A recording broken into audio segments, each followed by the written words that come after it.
Are you surprised to find out that you can access MDMA assisted therapy in Southern Appalachia? Well, you need to stick around for this interview. I've been waiting a long time to get an opportunity to talk to Dr. Raymond Turpin of the Pearl Institute.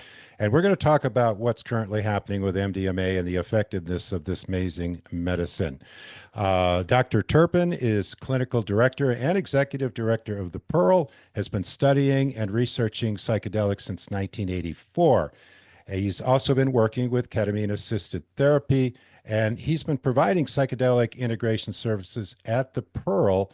He also has a small private practice in Waynesville, North Carolina. And the Pearl Institute is a nonprofit out in Waynesville that aims to bring cutting edge alternative trauma therapies into mainstream practice through research, treatment, and training while reducing the barriers to patient access. It's a nonprofit organization committed to advancing the research, understanding, and safe administration of psychedelic substances for therapeutic purposes, with a focus on MDMA assisted therapy and ketamine assisted therapy. Pearl's mission is to research, educate, and advocate for the field of psychedelic assisted therapy with a deep respect for these medicines and all those involved in the field of work. And I'm going to put the link to the Pearl in the description. And I really, really encourage you to go. I gave you a very scaled down version of what they're doing out there. Welcome, Dr. Turpin. I appreciate so much you joining us. Bring us up to date. What's happening with the Pearl? Where are you at? Thanks for having me, Eddie. When we were speaking with Lycos back in the spring of 24, people were feeling pretty good about MDMA being approved in August. And so we were told that we were going to be one of the first 10 sites in the country to be able to legally offer MDMA and to be ready to start doing this in January of 2025. So most of our resources and everything had been geared towards being able to do that. And then when the FDA made that decision on August 9th to not approve Lykos's new drug application, then we had Hurricane Helene right after that. We really needed to pivot and think about what we're going to do to stick around. I'm convinced MDMA is going to be approved sometime in the next 1 to 5 years. And so our mission became, how do we stay relevant? How do we keep pushing the mission? And so we've made some changes. We're focusing a little bit more on outpatient talk therapy, but a lot of it's trauma focused. We're working in EMDR. We're actually working with a little bit of EMDR coupled with low dose ketamine and seeing some really interesting results with that. We're also about to open up a Spravato clinic, which we're hoping will be a really nice, accessible way, particularly from people from the rural West, to be able to access an antidepressant treatment that is alternative, that insurance will actually pay for. And we also are moving into intravenous infusions of ketamine, partnering with a couple of other organizations to be able to do that. That's another route of administration that some insurances will pay. We continue to do intramuscular injections, which that's our favorite. That's where we can really stimulate the psychedelic experience. And then we have a really cool program that we rolled out in January called the OM program, the online online mentoring membership program, and we call them our OMIs. And this is a monthly fee. You can come and go as you want. It's only $80. We have student rates as well, and for that fee, you get a 60-minute master class with Q&A afterwards. You get a 90-minute case consultation and supervision, as well as a 75-minute integration talk each month from Wow. staff and faculty at the Pearl. So that's been a lot of fun and been getting going. But we have a lot of things going on. We're still offering meditation on Thursday nights, trauma-focused yoga on Wednesday nights. So we're rolling. We're about to start also a women's veterans group on Monday Wow. evenings. Well, I looked at your website. I was just amazed. I mean, I knew you guys were doing a lot, but wow, it's really expanded. By the way, I wanted to point out that I got my MAPS hat for the occasion. 20 bucks. It was a Nice. great deal. I love this hat. And you know where I love to wear this? The places you wouldn't expect me to, like baseball games. Get some Yeah. interesting conversations. Yeah. I have With a t-shirt like that. Yeah, Yeah. yeah, it's great. So, what got you involved in this work? Well, you have to go back to 1984. I was 19 years old, sophomore at University of Georgia. It was an October evening. Some friends and I've been reading about Timothy Leary and learned about psilocybin mushrooms. And so, but two buddies of two buddies of mine and myself took some mushrooms one night out in the cemetery, actually in Athens, Georgia. And I had a profound experience that just made me realize that I did not want to do advertising, which was my major at the time. Mm. And I became fascinated with the fact that these fungi could generate the kinds of insights, mainly that they were doing with me. And I knew this knowledge wasn't in the mushrooms. I knew that it was helping me access what I consider to be some truer felt sense of truth within me that was so fascinating. I mean, instantly had this idea this would be just dynamite for growth and potentially mental health treatment. And so that sent me into the library at UGA, pulling down old bound journals, and most of the research was LSD, but I was floored by how much research had actually taken place, particularly in the 50s and the 60s. Stan Groff. And yeah, and some of the results that they had gotten, they were treating incredibly intractable problems and seeing some really, I would say, almost miraculous changes. But the research was sloppy. There was all kinds of misunderstandings. The blinding issue, which we saw come back to haunt us this year. So that's kind of how I got started, was just realizing that there was something here, and I could not understand why something that held so much promise had essentially been buried and intentionally tried to, get hidden from people. And so that just got me going. And so I've kind of been on that path ever since. Talk about MDMA. Why is this so effective? Who can benefit from it? And maybe an example?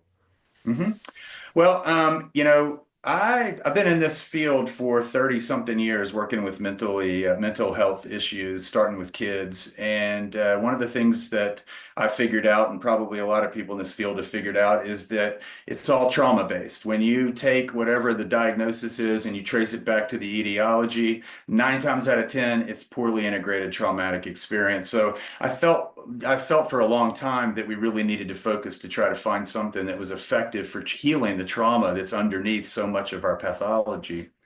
And I had MDMA was legal when I was in college, so I'd had a lot of experiences with it recreationally, and knew the power of it. And so as I started to become more aware of the research that was done when it was legal in the early 80s, late 70s, early 80s, where some therapists were using it legally as an adjunct in their practice and were getting really good results with not only trauma, but with couples therapy and some other things as well.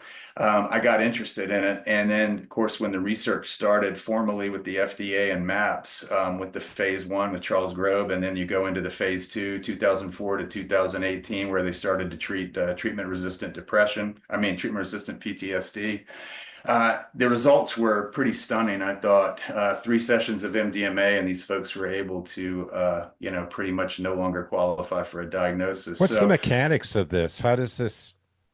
yeah, well, I think some of it is you just got to go to brain chemistry and the way that MDMA functions in the brain, because what happens is, when in trauma, basically, well, during normal waking consciousness, we're getting sensory information from our five senses, and then it goes very quickly to the amygdala to see if there's any threat in the environment. And if there's nothing threatening, then we're allowed to go through these higher order processes, which allows us to form long-term memories, et cetera, et cetera.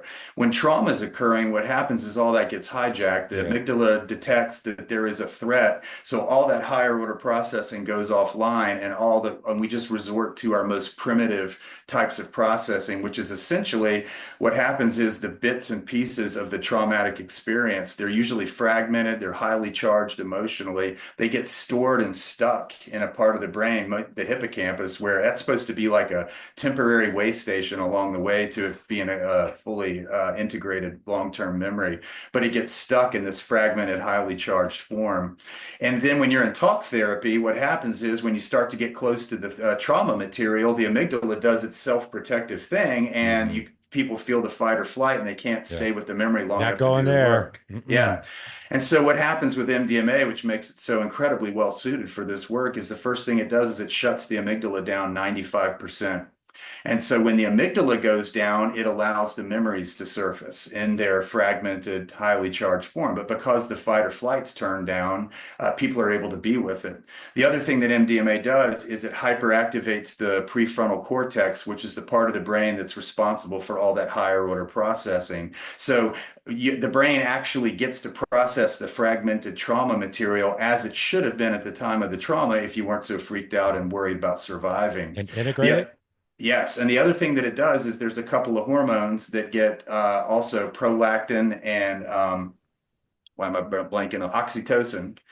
Those get generated, and those form deep feelings of empathy as well as deep feelings of compassion and relaxation. And so that will also not only facilitate the therapeutic rapport and the therapeutic process, but what we saw with our patients was it allowed them to also find deep compassion for themselves and for their victim selves, and in some cases, compassion for their perpetrator as Yeah. well. Do you have an example of a situation that you could share briefly? Yeah, I could share one that I thought was a pretty dramatic example. This was a 60-year-old female patient who was from one of our rural western counties, and she had had some childhood sexual abuse around 4 years old. It had been a male relative. And she had basically repressed all of this until much later in life when it all came back. And what happened in the MDMA is we got to her third and final MDMA session, and this stuff hadn't come up yet. And we talked to her about the inner healing intelligence, and you just trust the medicine, and it'll come up when it's time. And in this third and final session, she had this very beautiful, interesting experience where she saw this little rabbit, this little bunny, and it had gigantic eyes. And she commented, how her eyes used to be really big when she was a little kid. But here she's watched this bunny that was in a totally black, sort of void background. And then coming up behind this rabbit, this little rabbit, was male arms, two male arms. And this was exactly how this person had molested them as a child, Mm. coming up from behind. And so she saw the rabbit with the arms coming around, and then next thing she knows, she is the rabbit. And then she feels herself grow into a full-grown woman.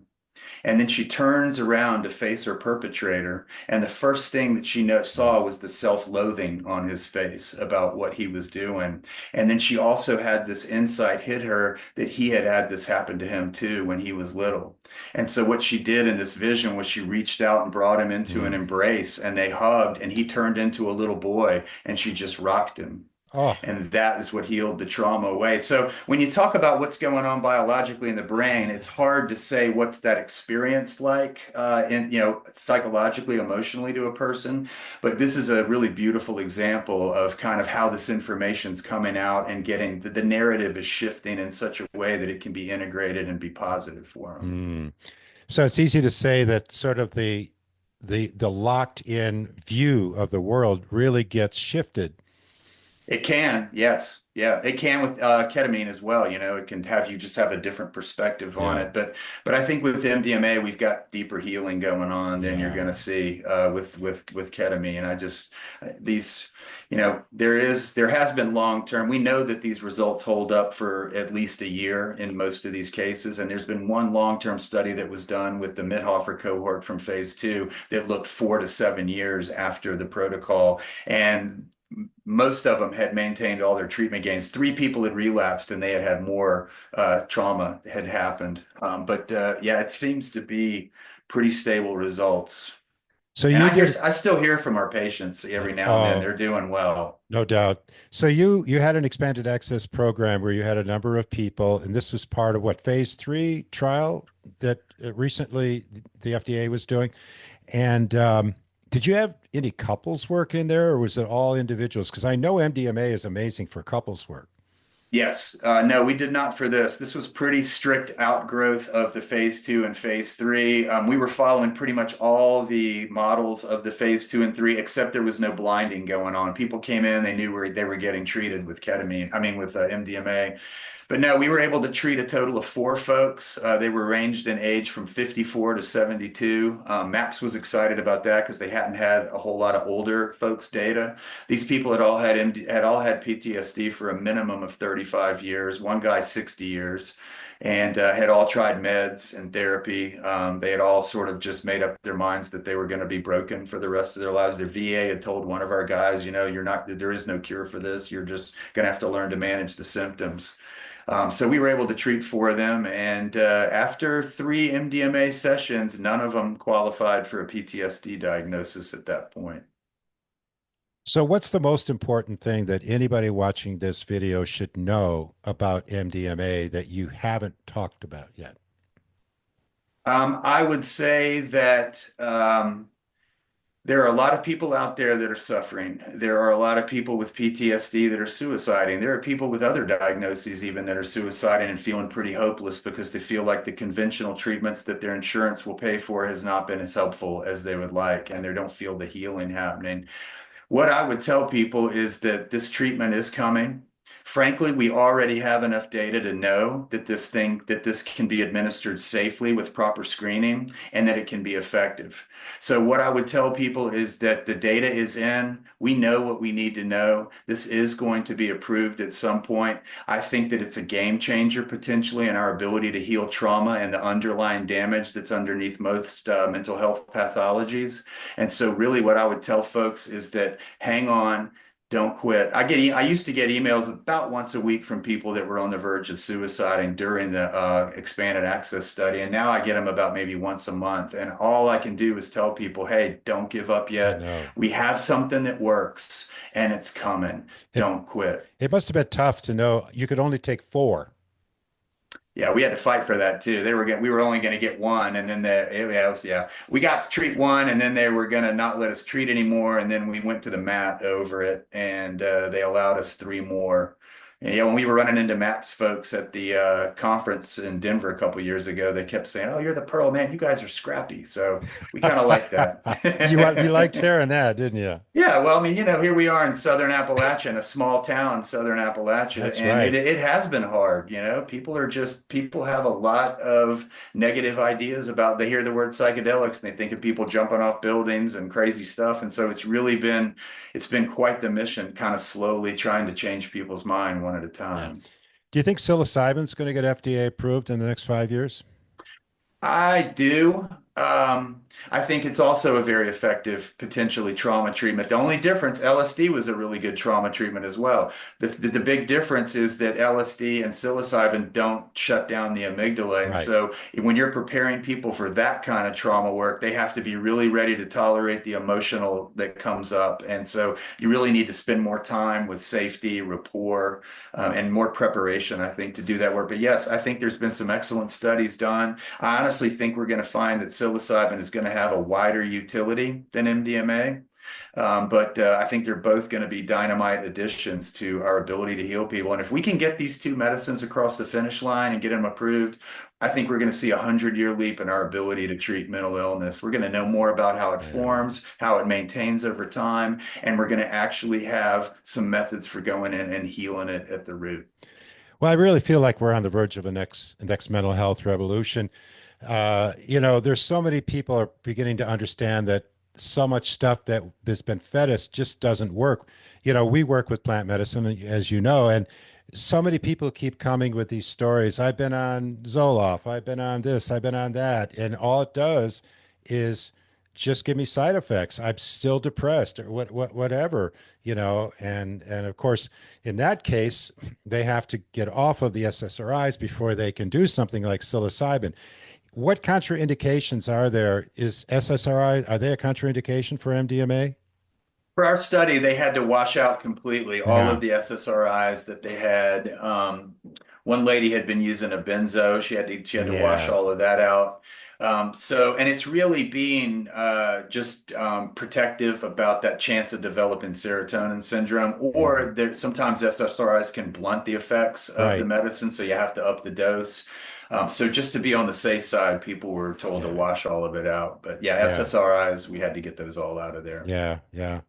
So you've got an event coming up March 17th. And of course, anybody watching this video should understand that this is being recorded and uploaded in February of 2025. So we're talking 2025 here. I got videos that I did 8 years ago, on my YouTube channel.